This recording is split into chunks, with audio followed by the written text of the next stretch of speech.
dalam keadaan sehat dan tetap sukacita, walaupun kita masih berada dalam masa pandemi. Kita percaya bahwa Tuhan Yesus Kristus selalu berada bersama kita semua. Tema perlansia hari ini adalah mencari yang aman. Berdasarkan bacaan 2 Timotius pasal 1 ayat 1 dengan 11, dan firman akan disampaikan oleh Bapak Pendeta Iwan Triwahyudi. Pengiring pujian adalah Bapak Irianto dan Ibu Stefania. Sebelum kita melangkah lebih lanjut, saya akan membacakan tata tertib dalam mengikuti acara ini. Yang pertama, selama acara berlangsung, semua suara nanti akan dimatikan dulu, supaya suara MC dan pembicara bisa terdengar jelas. Yang kedua, ketika ada interaksi MC dengan peserta, peserta dipersilakan untuk mengangkat tangan di layar video. Nanti host akan menghidupkan suaranya. Dan yang ketiga, video atau kamera akan diaktifkan pada saat sesi foto bersama. Demikian tata tertibnya. Terima kasih Ibu Bapak, Oma Opa. Selamat mengikuti perlansia.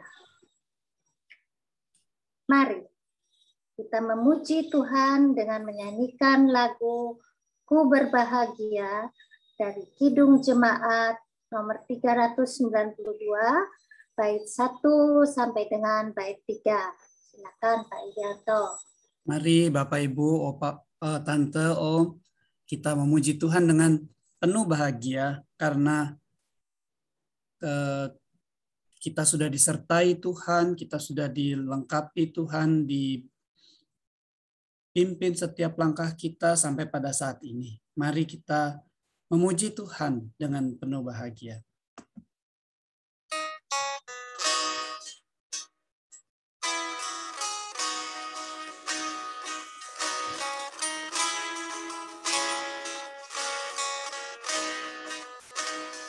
Ku berbahagia, yakin teguh, Yesus abadi kepunyaanku.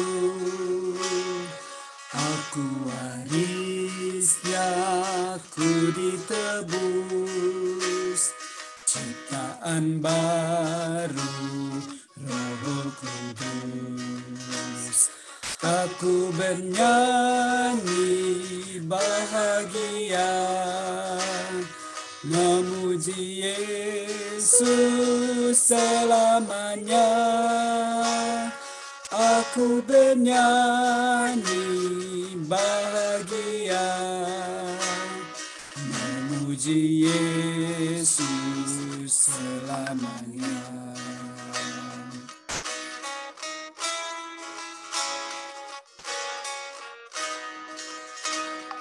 Pasrah sempurna, nikmat penuh, suka surgawi melimpahiku. Lagu malaikat amat merdu, kasih dan rahmat besertaku. Aku bernyanyi bahagia, memuji Yesus selamanya. Aku bernyanyi bahagia, memuji Yesus selamanya.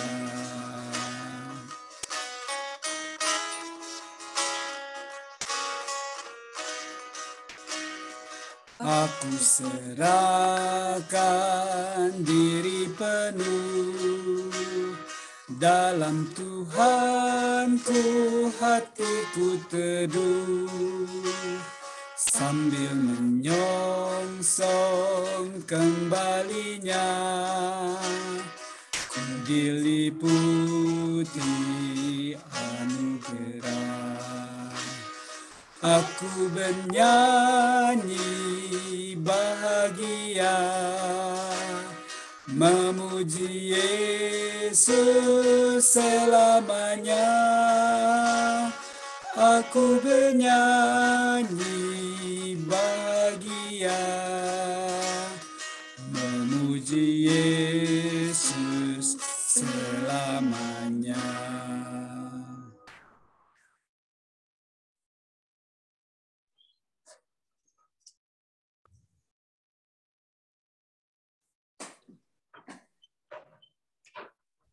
Baiklah, kita hening sejenak dan kita bersama menghampiri hadirat Tuhan.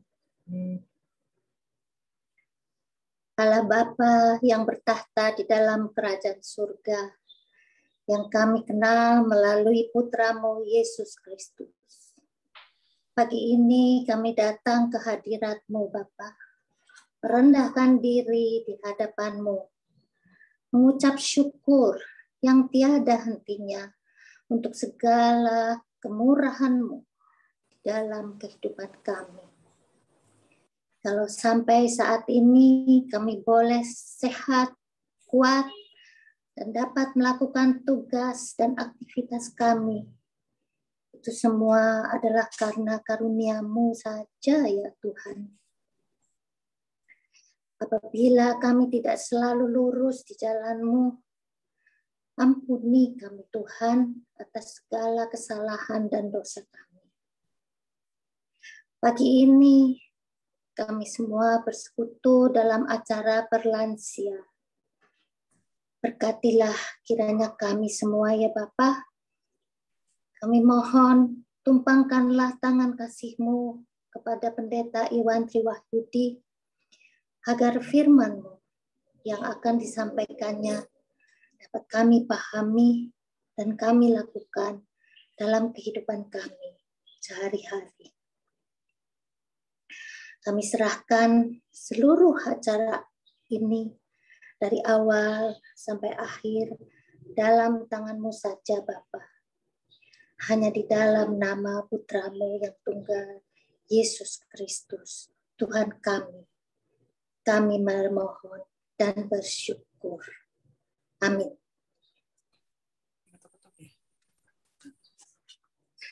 Ibu Bapak, Oma Opa, mari kita kembali memuji Tuhan melalui lagu Serahkan pada Tuhan. Silakan Pak Irianto dan Ibu Sepanya. Kalau kita khawatir, penuh khawatir, sekaranglah kita serahkan kepada Tuhan.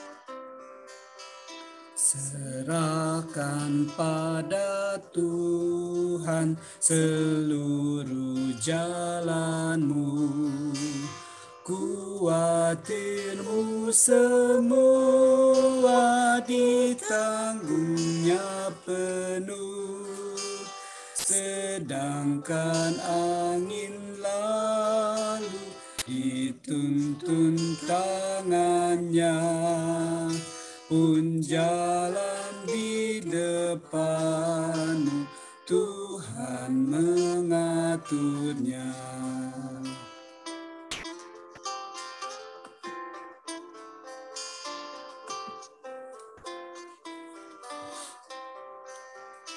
Hendaklah kau percaya kepada Tuhanmu, niscaya kau bahagia, kerjamu pun teguh, usahamu sendiri takkan menolongmu.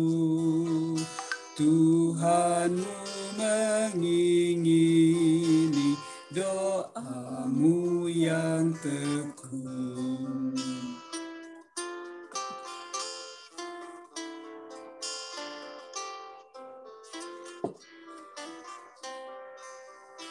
Tetap senantiasa percayalah teguh, tak mungkin kau binasa di pergumulanmu. Tuhanmu mengalihkan yang paling susah pun menjadi kebajikan di jalan hidupmu.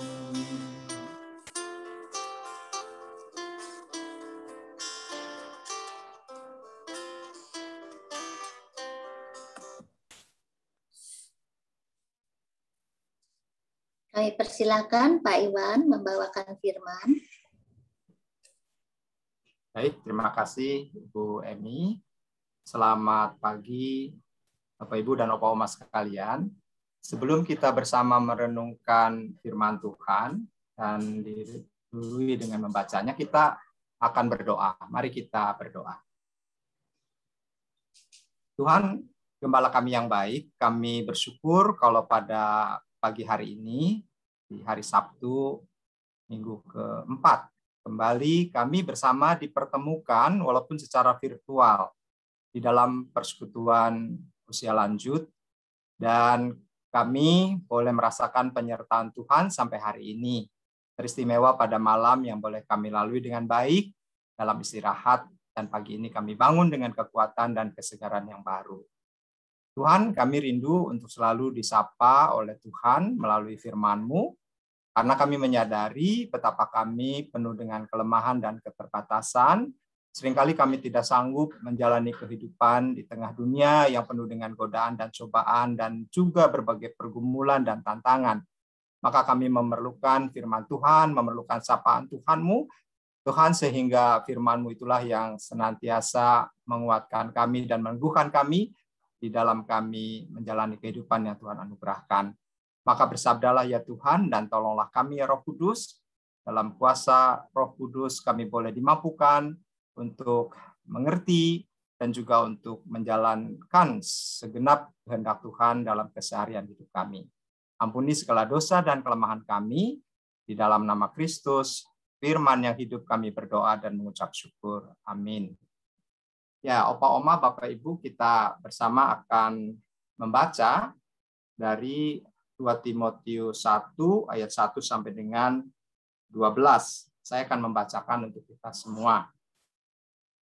Dari Paulus, Rasul Kristus Yesus, oleh kehendak Allah untuk memberitakan janji tentang hidup dalam Kristus Yesus.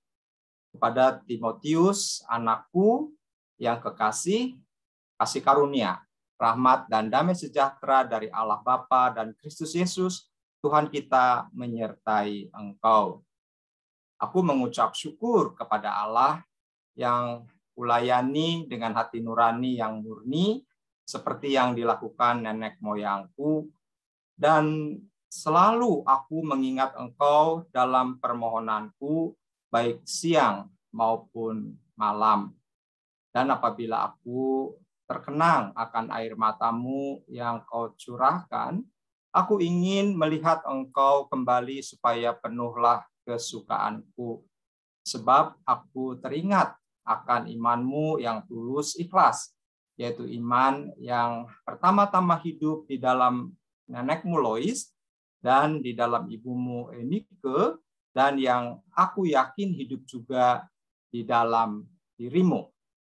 Karena itulah kuperingatkan engkau untuk mengorbankan karunia Allah yang ada padamu oleh penumpangan tanganku atasmu. Sebab Allah memberikan kepada kita bukan roh ketakutan, melainkan roh yang membangkitkan kekuatan, kasih, dan ketertiban. Jadi, janganlah malu bersaksi tentang Tuhan kita, dan janganlah malu karena aku seorang hukuman karena Dia, melainkan ikutlah menderita bagi Injilnya oleh kekuatan Allah. Dialah yang menyelamatkan kita dan memanggil kita dengan panggilan kudus, bukan berdasarkan perbuatan kita, melainkan berdasarkan maksud dan kasih karunia-Nya sendiri yang telah dikaruniakan kepada kita dalam Kristus Yesus sebelum permulaan zaman, dan yang sekarang dinyatakan oleh kedatangan Juru Selamat kita Yesus Kristus, yang oleh Injil telah mematahkan kuasa maut dan mendatangkan hidup yang tidak dapat binasa. Untuk Injil inilah aku telah ditetapkan sebagai pemberita, sebagai rasul, dan sebagai guru. Itulah sebabnya aku menderita semuanya ini, tetapi aku tidak malu karena aku tahu kepada siapa aku percaya, dan aku yakin bahwa Dia berkuasa memeliharakan apa yang telah dipercayakannya kepadaku hingga pada hari Tuhan. Demikian Bapak Ibu dan Opa Oma pembacaan firman Tuhan. Kita disebut sebagai orang yang berbahagia karena kita masih diberikan kesempatan untuk merenungkan firman-Nya. Saya mau share screen ya. Oke.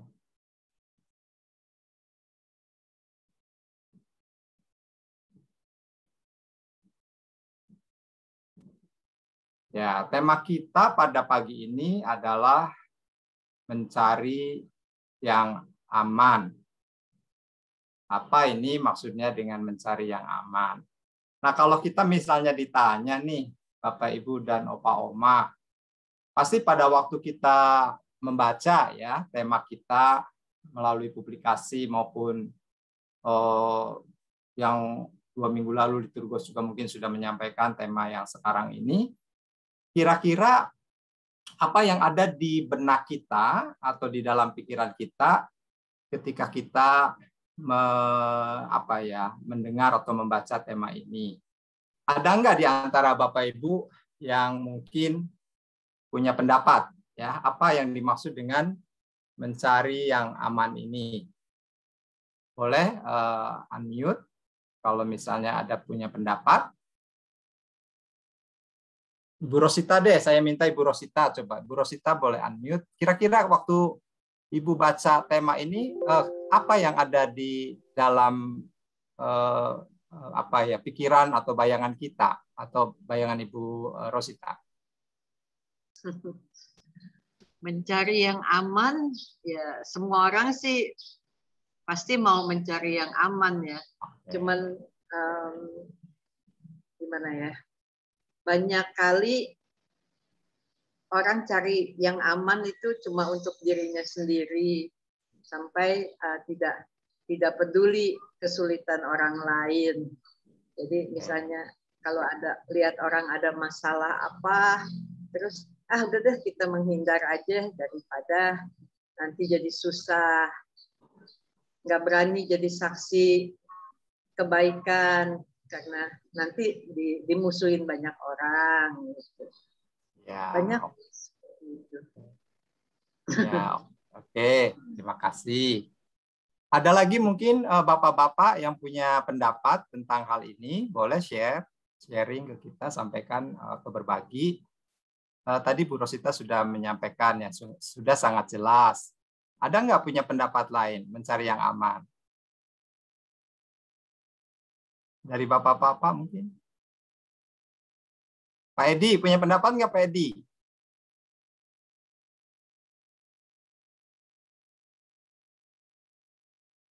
Ya? Ada yang punya pendapat? Oke, kalau misalnya tidak ada, apakah setuju dengan pendapat Ibu Rosita?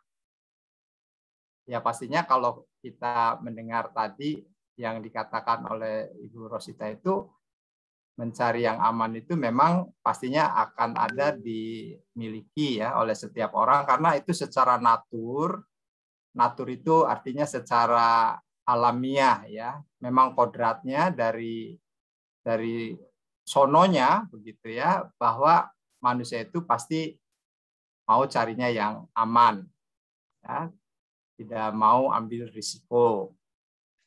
Nah, kalau kita lihat lebih jauh, sebenarnya sih ada dua pengertian Ya, arti mengenai mencari yang aman itu secara positif dan juga secara negatif.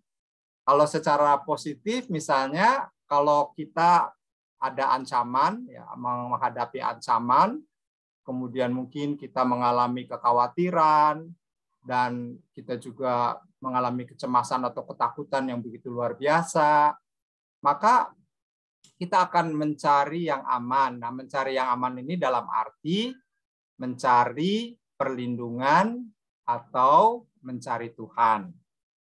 Jadi ketika ada ancaman, sekali lagi ada kegalauan, pasti kita cari yang aman itu carinya Tuhan gitu ya. Mungkin melalui doa, melalui berseru pada Tuhan ya, karena Tuhan adalah tempat yang aman untuk berlindung. Nah, ini secara positif. Tapi Bapak, Ibu, dan Opa Oma, banyak juga pemahaman ini secara negatif. Nah, tadi yang Ibu Rosita sampaikan sebenarnya lebih kepada hal yang sifatnya negatif. Bahwa seharusnya kita melakukan misalnya tugas atau mungkin panggilan ya sebagai orang Kristen untuk menyatakan kebenaran, untuk menyatakan Injil gitu ya, atau juga menyatakan tanggung jawab iman kita. Tetapi karena kita takut atau tidak siap menanggung risikonya, maka pada akhirnya kita tidak berbuat apa-apa atau bahkan lari ya, mencari yang aman, atau sering kita mendengar cari amannya saja, ya nggak mau repot-repot lah, ngapain gitu ya. Nah, itu memang natur dari manusia ya. Dan kebanyakan memang orang dalam posisi yang negatif ketika ada sebuah misi tetapi kemudian tidak mau melakukan misi itu. Tapi kalau yang positifnya sih pasti setiap orang beriman berlindung pada Tuhan ya. Nah, mengenai penugasan atau panggilan kita biasanya yang seperti Ibu Rosita contohkan itu ya kebanyakan kita lari gitu ya, nggak mau ambil risiko dalam hal apapun, Bapak, Ibu, dan Opa Oma. Nah, lalu bagaimana dengan pembacaan firman Tuhan pada pagi hari ini? Nah, tentu kita harus memahami apa sih tema kita mencari yang aman dengan bacaan kita gitu ya. Karena kalau kita lihat sepintas itu ya tidak ada kaitan secara positif ya tentang anjuran untuk mencari dan berlindung kepada Tuhan. Tetapi ada terkandung sebenarnya mencari yang aman dalam pengertian ini lebih kepada hal-hal negatif karena mengenai tugas panggilan kita sebagai orang-orang percaya. Nah, ini latar belakangnya Bapak, Ibu, dan Opa Oma ketika Rasul Paulus menuliskan surat kepada Timotius. Nah, Timotius ini seringkali disebut sebagai anak rohaninya. Ya, jadi anak ini masih muda. Dan pada waktu itu ketika dia menuliskan surat kepada Timotius sebagai anak rohaninya itu, Rasul Paulus sedang berada di dalam penjara. Ya. Bukan karena dia korupsi, bukan karena dia melakukan tindakan kriminal, tapi karena dia memberitakan Injil yang oleh pemerintahan Romawi itu sangat tidak disukai. Nah, itu ketika dia di penjara itu pada tahun 65. Jadi sekitar 2000 tahun yang lalu ya, abad-abad pertama ya, 65 Masehi. Nah, itu penahanan yang kedua ini, tulisan tentang 2 Timotius ini. Tapi sebenarnya Paulus juga pernah ditahan yang pertama kali ya, juga karena Injil pada tahun 60 sampai 62 Masehi. Tapi waktu itu Paulus ditahannya itu ada di dalam rumah, jadi tahanan rumah. Ya, jadi maka ada orang yang bisa berkunjung. Kalau yang tahanan yang kedua ini, penahanan kedua ini dia di penjara. Kalau lihat gambarnya ya ilustrasinya dia bukan hanya di borgol tapi dirantai.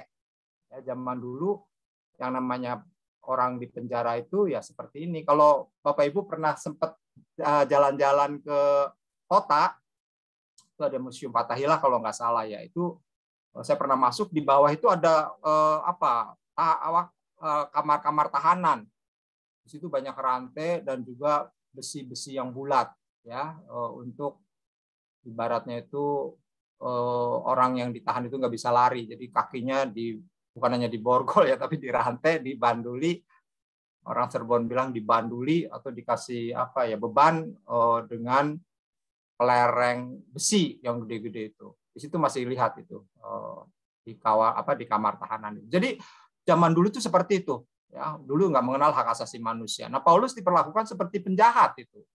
Waktu dia ditahan dan dia berada dalam posisi yang tentu menderita. Nah, yang kedua, kemudian bagaimana kondisinya Rasul Paulus? Nah, itu tadi ya, kalau kita baca dia dibelenggu, diperlakukan sebagai penjahat, ya, dan juga akan dihukum mati sebenarnya. Kalau kita baca 2 Timotius 4 ayat 6 ya, yang seringkali aku telah mengakhiri pertandingan dan memelihara iman, itu yang seringkali di kedukaan dibacakan ya, tentang perjalanan dia, karena dia akan mengalami hukuman mati waktu itu. Nah, yang lebih menyedihkan lagi seperti Yesus alami saat-saat dia susah didera dengan penderitaan oleh karena menyatakan kebenaran ya, Rasul Paulus juga ditinggalkan oleh teman-temannya. Kecuali Lukas, ya, teman-teman yang lain pada kabur, pada ketakutan juga gitu ya, mencari aman juga kan begitu ya.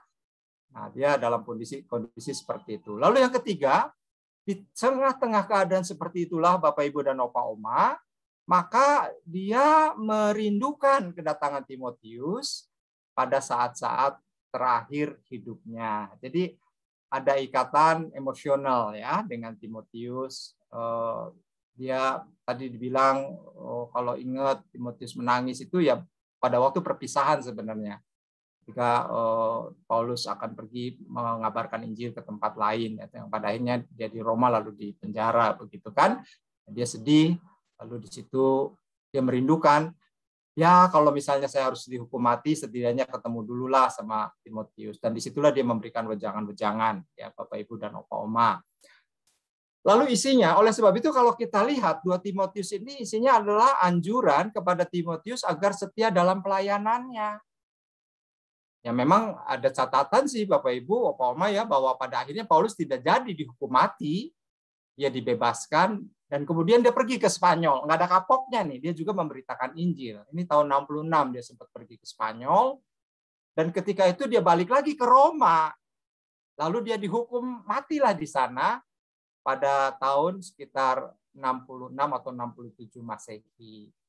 Nah, disebutlah dia sebagai orang yang mati, kalau bahasa Arab syahid, ya mati syahid. Tapi dalam bahasa kita itu sebagai martir. Martir itu dari marturia. Marturia itu artinya bersaksi. Karena kita lihat tentang 3 tugas gereja. Nah, dia pada akhirnya dihukum mati ya pada tahun 66 atau sekitar awal 67 Masehi. Nah, ada beberapa hal Bapak Ibu yang dapat kita simak dari surat Rasul Paulus kepada Timotius, bahwa dia mendorong Timotius untuk berani bertindak demi Kristus. Jadi berani bertindak demi Kristus, walaupun keberanian Paulus sendiri telah membawanya ke penjara. Paulus tidak mencari yang aman. Jadi memang dahsyat loh Bapak Ibu ya, kalau kita lihat kehidupan Rasul Paulus. Dia itu dulunya, dia orang pinter ya, dia sarjana, muridnya Gamaliel, terus kemudian dia juga sebagai orang Yahudi yang taat, dia membunuh, menganiaya orang Kristen, karena Yahudi juga kan tidak menerima hadirnya kekristenan. Ya. Jadi dia menganiaya, membunuh orang-orang Kristen, lalu Tuhan tangkap, dan dia bertobat. Dan ketika dia menjadi seorang rasul, maka dia luar biasa. Ya, padahal menurut William Barclay, Rasul Paulus itu ada sakit. Ada bilang sakit malaria. Makanya dia bilang kan waktu dia sakit minta sama Tuhan, Tuhan bilang kasih karuniaku sudah cukup. Artinya dia nggak sembuh juga gitu ya dalam keadaan sakit. Terus ada sumber yang mengatakan dia itu tidak seperti kita normal secara fisik karena kakinya katanya pendek sebelah. Ya. Jadi dia dalam kondisi keterbatasannya itu menerobos rawa, naik kapal, nyebrang laut, dulu belum ada kapal motor mesin itu, pakai layar dan seterusnya. Jadi banyak sekali dia penderitaan, ditolak, mau dibunuh dan seterusnya. Nah, itulah penderitaan-penderitaan yang dia alami oleh karena Injil, maka dia mendorong Timotius untuk berani bertindak demi Kristus. Oke. Nah, Allah memberikan kepada kita bukan roh ketakutan, ini kata Rasul Paulus kepada Timotius yang muda waktu itu, ya, melainkan roh yang membangkitkan kekuatan, kasih, dan ketertiban. Jadi jangan malu. Ya, malu dalam arti apa sih Bapak Ibu dan Opa Oma? Malu ya karena di penjara. Orang kalau di penjara itu ya mestinya malu, gitu.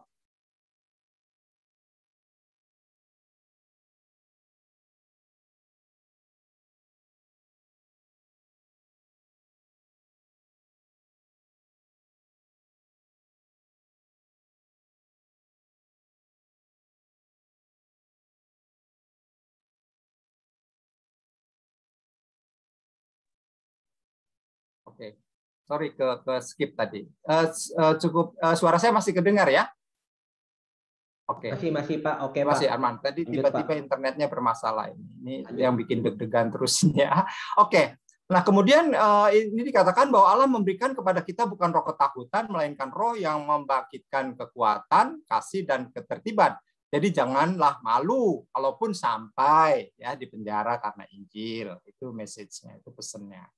Lalu keberanian bukan berarti tidak ada ketakutan loh Bapak Ibu.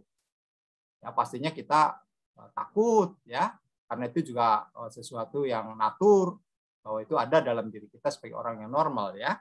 Tapi dalam hal ini keberanian itu sebenarnya ingin menunjukkan adanya kemauan untuk bertindak. Ya bahkan ketika kita merasa takut akan apa yang mungkin terjadi bila kita melakukannya.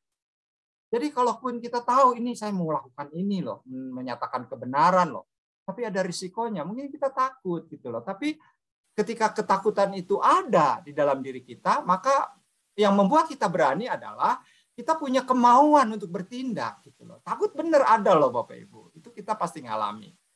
Tapi dia kemauan untuk bertindak. Ya. Pada waktu saya ke Papua, yang pernah saya juga sharing atau cerita ke teman-teman di Bapak Ibu dan Opa Oma, bahwa saya melihat misalnya orang-orang yang melakukan misi dari Amerika, dari Belanda, dari manapun ya bawa pesawat-pesawat kecil itu untuk mengangkut kebutuhan logistik di pedalaman gitu karena belum ada jalan raya. Maka orang-orang bule itu ya melakukan semuanya itu. Ya, banyak gerombolan di sana. Waktu kami ke sana aja tahun 2009 saya ketemu sama tentara dan dia juga bilang itu artinya orang itu Pak katanya dia selalu pegang dia punya pinggang toh. Di belakang di dalam pinggang itu ada senjata, dia selalu pegang ke situ. Saya pegang ini terus nih Pak, karena di sini ada orang yang memang ya itulah dari kelompok yang sekarang lagi marah. Jadi ada hal yang kemudian orang-orang itu berani masuk ke pedalaman untuk menginjili ya, karena ada kemauan untuk bertindak, walaupun dia harus meninggalkan negara ya, negara Amerika atau Belanda yang maju ya, harus di pedalaman yang nggak ada listrik dan roti aja susah dicari karena adanya ubi. Tapi ya dia berani untuk melakukan itu. Bahkan misionaris dari Australia waktu tahun 60-an itu di kanibal oleh orang-orang pedalaman di sana. Anaknya pergi juga ke situ sebagai seorang penginjil begitu ya. Ini luar biasa ya. Jadi tidak ada takut dalam pengertian pasti takut, cuma dia mempunyai kemauan untuk bertindak, datang ke sana gitu ya. Nah, oleh karena itu Bapak Ibu dalam tema kita mencari yang aman tidak sepantasnya menjadi pilihan para pengikut Kristus. Bahwa betul secara natur kita punya ada ketakutan, tapi Paulus mengingatkan dalam Tuhan nggak ada roh ketakutan itu. Nah di dalam dia ada kasih dan juga tadi dikatakan juga di dalam dia itu ada kekuatan dan juga ketertiban. Nah tema kita mencari yang aman itu sebenarnya sebuah ungkapan yang sifatnya negatif ya, dan itu tidak sepantasnya menjadi pilihan para pengikut Kristus. Ini yang hendak kita sampaikan dalam tema kita pada pagi hari ini.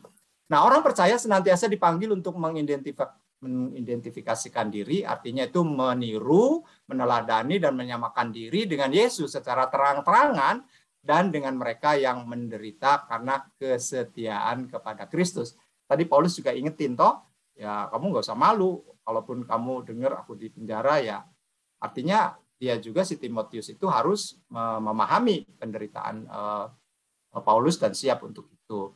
Kekuatan untuk melakukan hal itu datang dari Roh Kudus yang diam di dalam diri kita. Nah, jadi Opa Oma, Bapak Ibu, kalau kita punya keberanian untuk bertindak itu bukan karena kita hebat dan kuat, tapi pastinya itu Roh Kudus yang bekerja dalam diri setiap kita untuk menyatakan kebenaran, ya Bapak Ibu. Kristen atau kekristenan itu kan sudah berumur 2000 tahun. Dan 2000 tahun itu selalu dianiaya, selalu ditolak, selalu nggak disukai di mana-mana negara pun, ya sampai hari ini.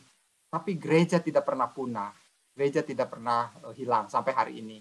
Karena apa? Karena Roh Kudus tetap bekerja, Tuhan tetap menyertai, sehingga Injil ini diberitakan ke banyak negeri, banyak bangsa.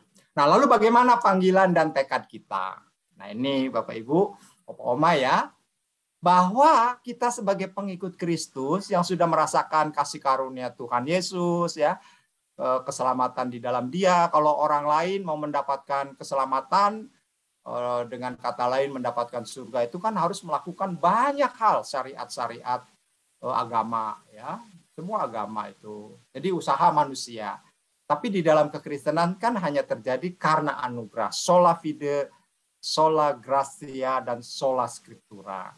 Kita diselamatkan hanya karena iman pada Tuhan Yesus. Kita diselamatkan hanya karena anugerah Tuhan Yesus. Dan kita diselamatkan hanya karena firman, Skriptura. Ya. Nah, oleh sebab itu, panggilan kita ya kita tidak mencari yang aman. Tapi nggak usah bayang yang heboh-heboh, Bapak Ibu, Opa Oma, ya. Bagaimana kita bersaksi? Kalau kita ingat misalnya 3 tugas gereja, gereja itu ada 2, gereja dalam arti yang kelihatan dan yang tidak kelihatan. Kalau yang kelihatan itu gereja dalam arti gedung, ada organisasi, ada program, ada majelis jemaat, ada pengurus, dan seterusnya. Lalu di situ kelihatan, orang tahu ada gereja. Tapi gereja itu bukan gedung, tetapi orang. Nah, itu gereja yang tidak kelihatan. Nah, gereja ini orangnya. Nah, kita sebagai gereja itu punya tugas dan panggilan untuk persekutuan. Pada saat ini kita ikut Perlensiat sedang melaksanakan tugas yang pertama. Walaupun kita ada pandemi, kita nggak bisa ke gereja, tapi orang Kristen itu dalam anugerah Tuhan diberi hikmat, lalu kemudian bisa kita melalui Zoom seperti ini. Nah, ini persekutuan sekarang ini. Itu tugas kita. Jadi kalau Bapak Ibu, Opa Oma ada di sini tuh sedang melaksanakan tugas yang pertama. Yang kedua itu pelayanan. Ya, pastinya ada teman-teman yang melayani, Bu Emi sebagai liturgos, Arman sebagai IT dan seterusnya, ya, teman-teman di Perlensia ini ada KD, ada lansia, ya, melakukan pelayanan. Nah, seringkali kalau kita dengar diakonnya itu kan seperti pelayanan yang sifatnya natural gitu, enggak, ya, atau anggota diakoni enggak. Nah, namanya diakon itu pelayanan. Jadi kita melayani dan tidak harus secara gerejawi, tapi dalam kehidupan keseharian kita juga melayani, ya. Lalu yang ketiga tuh kesaksian. Nah, tadi disebut marturia, jadi seorang yang meninggal oleh karena bersaksi, matinya adalah disebut martir. Nah, oleh karena itu Bapak Ibu, di dalam kita untuk tidak mencari aman, ya kita harus bersaksi. Tetapi bersaksi ini tidak harus secara verbal. Nah, kalau yang tadi dicontohkan itu kan verbal, ayat 8 sama 12 ya. Jadi mulai bersaksi tentang Tuhan kita, dan janganlah malu karena aku, seorang hukuman karena dia, melainkan ikutlah menderita bagi Injilnya oleh kekuatan Allah. Itulah sebabnya aku menderita semuanya ini, tetapi aku tidak malu, karena aku tahu kepada siapa aku percaya, dan aku yakin bahwa Dia berkuasa memeliharakan apa yang telah dipercayakannya kepadaku hingga pada hari Tuhan. Nah, Paulus sama Timotius itu melakukan penginjilan atau bersaksi secara verbal. Bagaimana dengan kita? Nggak usahlah kita semua belajar sekolah Alkitab gitu ya, untuk jadi penginjil, tidak usah. Tapi ada cara lain ketika kita tidak mencari aman, melainkan kita tetap bisa bersaksi, yaitu secara non-verbal. Nah, non-verbal tentu dengan perilaku hidup kita sebagai pengikut Kristus. Nah, yang paling sering kita dengar adalah kita menjadi terang dan garam dunia. Ya, jadi ketika Bapak Ibu dan Opa Oma juga saya berusaha, ya kita punya kelemahan, lah kadang kita gagal, tapi kita terus berusaha untuk menjadi terang dan garam dunia. Maka di situ sebenarnya kita tidak sedang mencari yang aman. Karena kita mau bertindak, berusaha dalam kelemahan keterbatasan kita untuk kita jadi saksi-saksi Tuhan yang hidup. Nah, oleh sebab itu kalau kita baca ya di dalam bagian ini, kamu adalah garam dunia, jika garam itu menjadi tawar, dengan apakah diasinkan? Udah nggak punya guna gitu ya. Kalau udah nggak punya guna, ya diinjek-injek. Nah, hidup kita juga begitu. Nggak punya guna, ya nggak punya nilai hidup kita. Nah, tidak ada lagi gunanya selain dibuang dan diinjak orang. Kamu adalah terang dunia, kota yang terletak di atas gunung, tidak mungkin tersembunyi. Walaupun dia ada di gunung, pasti kelihatan lampu, dan di situ pasti ada orang, ya, jadi kelihatan. Demikianlah hendaknya terangmu bercahaya di depan orang, supaya mereka melihat perbuatanmu yang baik dan memuliakan Bapamu yang di surga. Nah, apa itu menjadi terang dan garam dunia? Sebagai sebuah tindakan kita tidak mencari yang aman. Nah, ini ada sebuah video singkat. Kita saksikan. Di balik makna ilustrasi garam dan terang dunia, masih banyak orang yang belum tahu.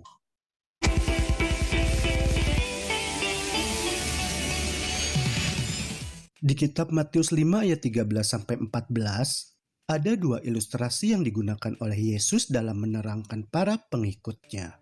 Dan dalam kitab Yohanes 1 ayat 9, Yohanes 12 ayat 46, Filipi 2 ayat 15 adalah menjelaskan alasan mengapa Yesus menggunakan kedua ilustrasi khusus tersebut. Pertama adalah garam. Matius 5 ayat 13. Kamu adalah garam dunia. Jika garam itu menjadi tawar, dengan apakah ia diasinkan? Tidak ada lagi gunanya selain dibuang dan diinjak orang. Garam adalah merupakan salah satu sumber terpenting dalam kehidupan di dunia kuno. Garam itu sangat berharga. Oleh karena itu, kadang-kadang Legiun Romawi juga menggunakan garam sebagai mata uang. Makanya pada zaman tersebut, garam itu dapat dijadikan sebagai simbol kekayaan dalam kehidupan di masyarakat. Garam juga digunakan untuk mengawetkan dan membumbui makanan. Ketika Yesus menggunakan ilustrasi garam untuk melambangkan para pengikutnya, sesungguhnya saat itu Yesus benar-benar sedang mengatakan bahwa kekayaan dunia yang sebenarnya itu bukanlah orang yang paling kuat dan terkaya di dunia, melainkan kekayaan sejati orang Kristen ketika mereka hidup di dunia ini adalah, yaitu ketika orang-orang Kristen tersebut berkomitmen untuk membuat perbedaan bagi kerajaan Allah. Tindakan orang-orang Kristen yang penuh kasih dalam melakukan pelayanan yang tanpa pamrih, sesungguhnya hal itu dapat melestarikan kebaikan yang terdapat di dunia ini dan membuat suasana menjadi lebih menarik. Yang kedua adalah terang dunia. Matius 5 ayat 14, kamu adalah terang dunia. Kota yang terletak di atas gunung tidak mungkin tersembunyi. Terang itu tidak menghindari kegelapan. Tetapi sebaliknya, terang itu adalah bersinar dalam kegelapan, dan terang tidak terpisah dari kegelapan. Namun justru terang itu sanggup menembus kegelapan, dan yang tadinya gelap dapat diubah menjadi terang. Para pengikut Yesus harus menembus kegelapan dalam kehidupan yang gelap di dunia ini. Dimanapun para umat Kristus berada, baik ketika mereka berada di lingkungan, desa, kampung, dan kota seperti yang tertulis dalam ayat tersebut, kehidupan mereka itu seharusnya untuk menerangi sesama dengan kemuliaan Allah. Kehidupan orang Kristen haruslah menjadi garam dan terang dunia, berusaha hidup dengan tidak bernoda, dan senantiasa kehidupannya dapat menjadi saluran berkat bagi orang lain, supaya kehidupan mereka dapat memancarkan terang Kristus yang adalah merupakan terang yang sesungguhnya. Filipi 2 ayat 15, supaya kamu tiada beraib dan tiada bernoda, sebagai anak-anak Allah yang tidak bercela di tengah-tengah angkatan yang bengkok hatinya dan yang sesat ini, sehingga kamu bercahaya di antara mereka seperti bintang-bintang di dunia. Yohanes 1 ayat 9, terang yang sesungguhnya yang menerangi setiap orang sedang datang ke dalam dunia. Yohanes 12 ayat 46, aku telah datang ke dalam dunia sebagai terang, supaya setiap orang yang percaya kepadaku jangan tinggal di dalam kegelapan.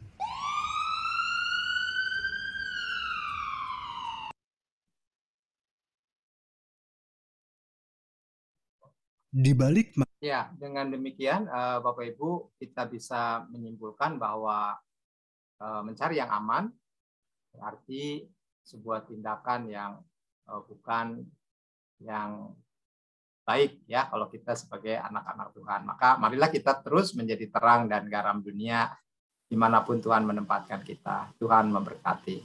Amin.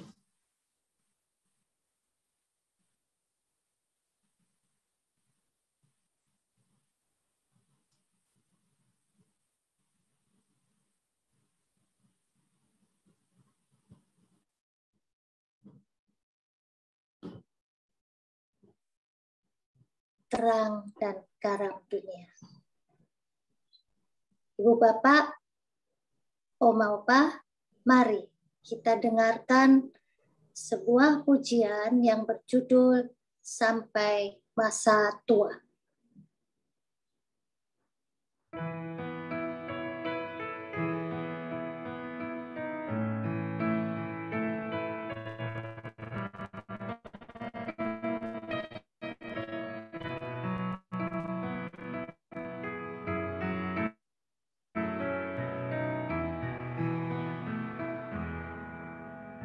Sampai masa tua, sampai rambutku memutih, Tuhanku menopang dan menjaga diriku.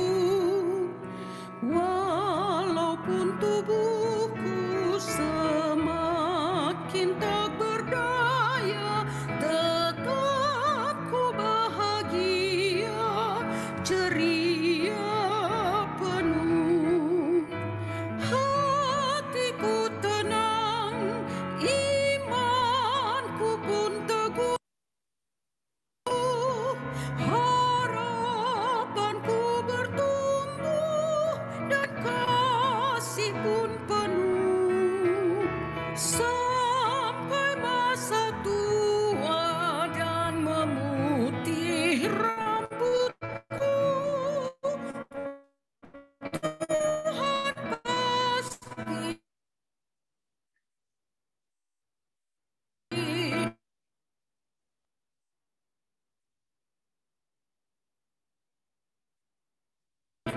Makin rentah, namun roh dan jiwa masih kuat dan tegar. Ku tetap berbuah di ladang milik Tuhan, supaya hidupku pun menjadi berkat.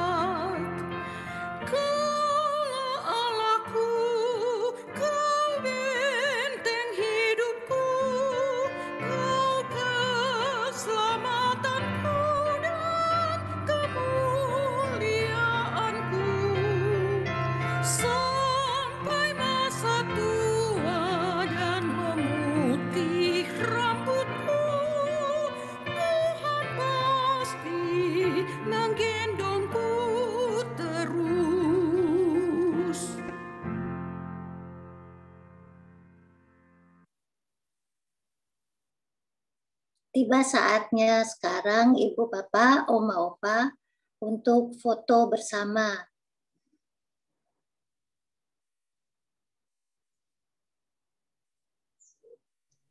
Ayo semuanya dibuka kameranya ya, Oma Opa. Dibuka ya. Sebentar.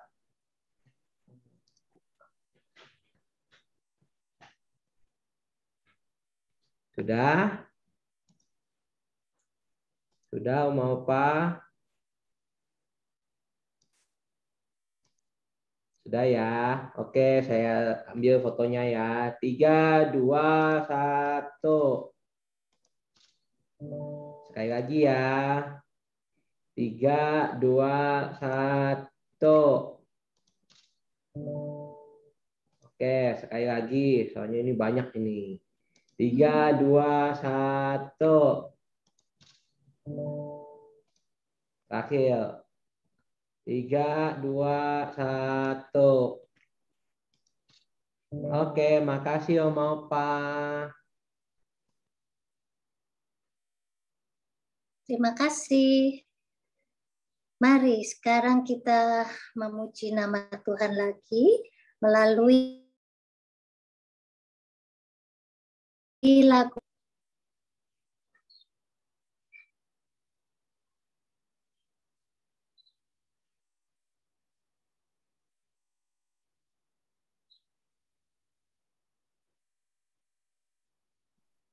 Nanti ya. Halo. Ya, silakan Pak Irianto, Bu Sevanya. Ya, sebelumnya saya minta maaf nih karena saya persiapan lagu ini cuma bait 1 sampai 3 karena saya salah baca rupanya. Jadi untuk yang kali ini untuk kali ini kita nyanyi bait 1 sampai 3.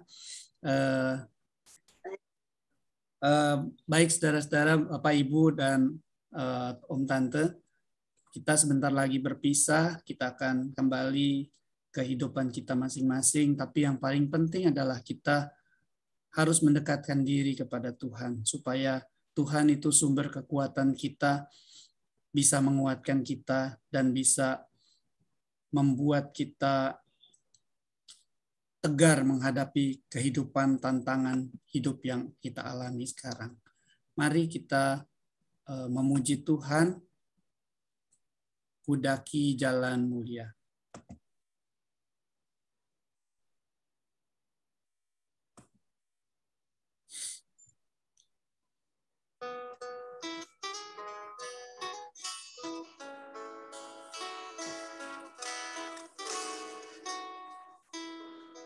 Kudaki jalan mulia, tetap doaku inilah, ke tempat tinggi dan teguh, Tuhan mantapkan langkahku. Tuhan angkat diriku, lebih dekat kepadamu, di tempat tinggi dan teguh, Tuhan mantapkan langkahku.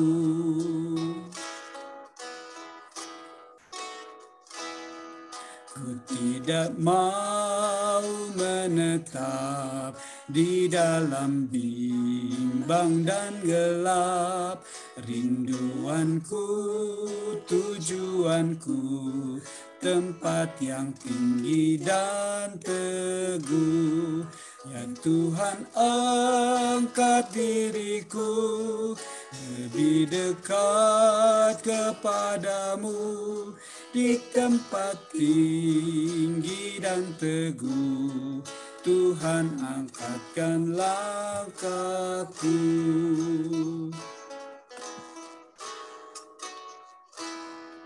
Ku ingin hidup yang benar, jauh dari tindak yang cemar.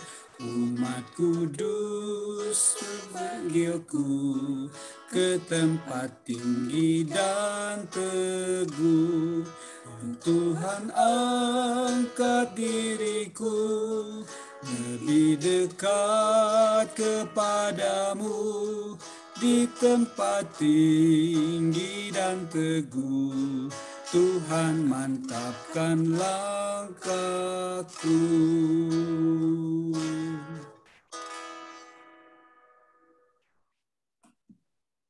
Ibu Bapak, Oma Opa, mari kita menaikkan syafaat kita, dan setelah itu mengakhirinya dengan menyanyikan Bapa terima kasih. Kami persilakan Pak Iwan untuk memimpin doa. Terima kasih Bu Emi. Mari Bapak Ibu dan Opa Oma kita menaikkan doa syafaat, kita menyatukan hati dan mengangkat doa kepada Tuhan. Mari kita berdoa. Tuhan Gembala kami yang baik, yang tidak pernah meninggalkan kami dalam keadaan apapun, bahkan dalam lembah kekelaman sekalipun. Kami sungguh bersyukur bahwa Engkau terus menyapa kami dan mengingatkan kami semua akan panggilan kami selaku gereja, baik gereja dalam arti institusi sebagai lembaga maupun diri kami sebagai gereja, yaitu orang percaya yang dipanggil oleh Tuhan. Untuk salah satunya adalah bersaksi. Untuk kami tidak mencari yang aman, melainkan kami terus sepanjang hidup yang Tuhan anugerahkan, kami terus menjadi berkat, menjadi terang dan garam bagi dunia ini, sehingga setiap orang yang berjumpa dengan kami dan melihat perilaku kami, mereka memuliakan Allah Bapa di surga dan nama Tuhan yang terus dipermuliakan. Oleh sebab itu, tolong dan mampukan kami, ya Roh Kudus, untuk kami sebagai saksi-saksi Tuhan yang hidup, sehingga kehadiran hidup kami pun mendatangkan kemuliaan bagi Allah. Dan pada saat ini kami ingin menaikkan doa bagi opa oma yang ada dalam Perlensia ini, agar senantiasa Tuhan memberkati mereka semua dengan kesehatan yang baik dan juga hati yang senantiasa penuh dengan sukacita. Walaupun sekarang ini banyak keterbatasan dan juga dibatasi, tapi sukacita tidak pernah bisa dibatasi oleh apapun. Maka biarlah sukacita yang dari Tuhan boleh selalu dirasakan oleh opa, oma, bapak, ibu, sehingga melaluinya mereka memiliki hati yang gembira, dan hati yang gembira adalah obat di dalam segenap kehidupan kami. Kami juga berdoa, ya Tuhan, bagi anak-anak, bagi cucu-cucu kami, dan juga buyut, yang biarlah di dalam hidup mereka, mereka juga terus menghormati dan mau mengurus opa, oma di dalam kehidupan mereka yang sudah lanjut usia, dengan kasih yang tulus, serta segenap cucu, anak, mantu, dan juga buyut itu juga selalu bersedia menyediakan waktunya untuk berkumpul dan bercengkrama dengan opa, oma dalam kehidupan berkeluarga mereka. Biarlah di tengah kesibukan dan pergumulan anak, menantu, cucu, buyut, biarlah Tuhan terus gerakan hati mereka untuk mereka juga tetap mempunyai waktu bagi opa dan oma. Kami juga Tuhan berdoa bagi bapak-bapak dan ibu-ibu yang sedang mengalami kesulitan ekonomi, bagi kami semua, baik yang ada di Zoom saat ini maupun yang tidak ada di sini, tetapi ketika menghadapi berbagai kesulitan ekonomi, dampak pandemi COVID-19, dan juga pergumulan-pergumulan keluarga yang lain, pergumulan pekerjaan, dan juga segala usaha yang sedang digeluti, biarlah Tuhan bukakan jalan bagi setiap pergumulan, karena Tuhan lebih besar dari pergumulan-pergumulan yang kami hadapi. Kami saat ini juga bersyukur ya Tuhan untuk Perlensia yang pada tanggal 12 September berulang tahun yang pertama kali. Dan sudah 1 tahun kami berada di Perlensia ini. Kami bersyukur bahwa semuanya berlangsung di dalam kasih karunia Tuhan, dan kami tetap mendapatkan berkat melalui kegiatan persekutuan lansia melalui online ini. Biarlah Tuhan juga terus berkati Komisi Lansia, para pengurus, dan juga Pokja yang menangani Perlensia. Biarlah Tuhan tambahkan hikmat dan sukacita sehingga mereka terus dapat melayani, dan banyak opa, oma, bapak, ibu yang terberkati melalui pelayanan di persekutuan lansia Perlensia ini. Terima kasih. Di tengah segala sukacita kami juga ingin berdoa bagi Ibu Marta Agustiana yang sedang mengalami sakit. Biarlah Tuhan juga tolong dan Tuhan sembuhkan di dalam kuasa dan berkat-Mu, sehingga Ibu Marta juga boleh disembuhkan, dan Tuhan berkati segala upaya pengobatannya. Kami pun berdoa bagi Felicia dan James yang hari ini sedang melaksanakan peneguhan dan pemberkatan nikah, ponakan dari Ibu Stella. Biarlah Felicia dan James dalam memasuki kehidupan yang baru sebagai suami istri selalu ada di dalam penyertaan dan pemeliharaan Tuhan, sehingga mereka dapat menjalani hidup yang baru sebagai suami istri, dan Tuhan yang menjadi dasar di dalam cinta kasih mereka, di mana cinta kasih Tuhan juga menjadi dasar di dalam kehidupan pernikahan mereka. Dan pada akhirnya Tuhan, kami juga teringat kepada teman-teman kami, saudara-saudara seiman kami yang sedang berulang tahun di bulan September, untuk Pendeta Lili dan juga Pendeta Yo, untuk Ibu Ratna, Ibu Lucy Gunawan, Ibu Lisa Gozali, Ibu Linda, Ibu Lita Rusli, dan juga Ibu Irene Suherman yang merayakan ulang tahunnya di bulan September ini.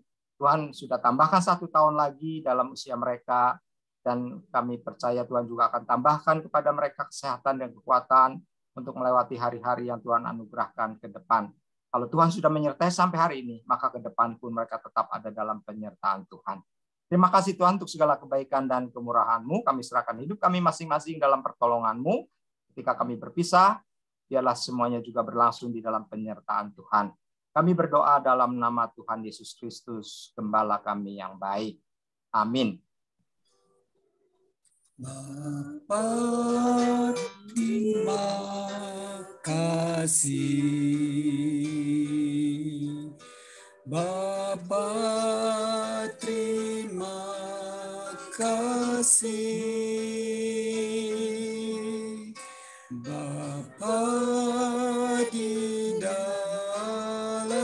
surga, puji terima kasih. Amin.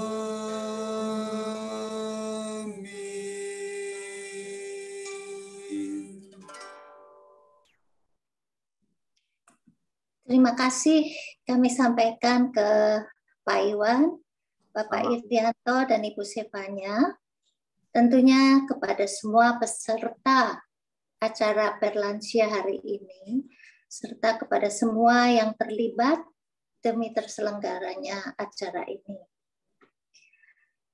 Ibu Bapak, Oma Opa, kekasih Kristus, sebelum kita akhiri perjumpaan kita pagi ini, ada beberapa pengumuman yang ingin disampaikan. Pertama, pemahaman Alkitab dewasa dengan tema menikmati kebaikan Tuhan akan diadakan pada hari Jumat tanggal 1 Oktober pukul 10. Dipimpin oleh Pendeta Frida Situmorang. Ibu Bapak, Oma Opa sekalian, kami mohon kehadirannya. Yang kedua, acara Perlansia mendatang akan diadakan pada hari Sabtu, tanggal 9 Oktober, pukul 9. Dalam rangka Bulan Keluarga, temanya adalah kasih dalam keluarga, yang dipimpin oleh Pendeta Emeritus Setiawan Utama. Hadir ya, Ibu Bapak, Oma Opa, kami tunggu. Kemudian yang ketiga, yang terakhir, yang tidak kalah menariknya adalah masih dalam rangka Bulan Keluarga, Komisi Dewasa mengadakan pelatihan microgreen pada hari Rabu, tanggal 13 Oktober, pukul 10. Ibu Bapak, Oma Opa, pada masa pandemi ini, acara ini akan sangat menarik untuk mengisi waktu di rumah, terutama bagi yang senang bercocok tanam. Bagi pemula yang tertarik untuk belajar bercocok tanam juga sangat berguna. Karena dalam 2 minggu setelah benih disemai, Ibu Bapak, Oma Opa akan senang melihat tanaman yang sudah tumbuh subur dan siap untuk dituai. Menanam sayur-sayuran dan menikmatinya bersama keluarga tentu membawa kebahagiaan tersendiri. Acara pelatihan microgreen kali ini terbatas hanya untuk 75 orang peserta.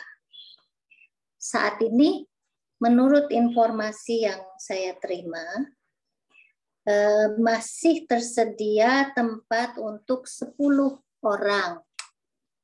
Oleh karena itu, bagi yang tertarik tapi belum mendaftar, tolong bergegaslah, Oma Opa, Ibu Bapak, silahkan menghubungi Ibu Ing-Ing di nomor telepon 0856 2035 738 atau Ibu Liana di nomor 0818 438 870. Sudah dicatat, Ibu Bapak, Oma Opa? Kalau belum sempat mencatat nomor ini, dapat melihatnya di Warta Jemaat. Sekian pengumuman dari kami. Terima kasih atas kehadiran Ibu Bapak, Oma Opa sekalian. Sampai bertemu lagi. Tuhan memberkati kita semua. Sampai jumpa. Kasih Bu Emi. Kasih Bu Emi. Makasih. Kasih semua. Kasih semuanya ya. Makasih. Pak Rudi, Bu Lisa, semuanya. Ya. Bu Nadia Makasih Pak Sani, Iwan. Makasih Pak Iwan. semuanya. Makasih Bu Emi. Sama-sama. Makasih Pak Iwan. Pak Ir. Makasih semuanya. Makasih semuanya. Salam. Ya, Ya, semuanya ya. Nak. Pak Yanti, sehat ya Tak. Bu Mir. Amir. Ibu Cen. Cen juga semua ya. Sehat-sehat. Ya, Bu Sehat Cen. semua. Halo Oke. Ibu. Baik. Hai, Nak.